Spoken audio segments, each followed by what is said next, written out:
সংসদের যে ভূমিকা, সেই ভূমিকার মধ্যে কি আমরা কোনো পরিবর্তন দেখলাম? এখানে কিছু বিষয় আলোচনা হয়েছে। বিরোধী দল যারা এখন আছেন তারা জুলাই সনদ, সংবিধান সংস্কার পরিষদ এই সমস্ত নিয়ে কথাবার্তা বলেছেন এবং সেগুলি বলতে গিয়ে মুক্তিযুদ্ধ নিয়েও কথাবার্তা হয়েছে।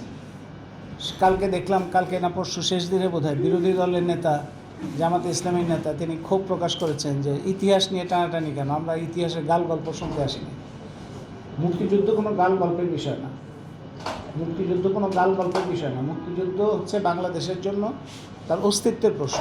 মুক্তিযুদ্ধ নিয়ে কথা বলতে হবে এবং ইতিহাস এড়িয়ে যাওয়ার কথাটা তো শেখ হাসিনা বলতে পারেন যে আপনারা পুরনো কথা বলবেন না, আমরা সামনে এগিয়ে যাই, এই কথা বললে তো হবে না। আমাদের ইতিহাসকে ফয়সালা না করে, ইতিহাসের ফয়সালা না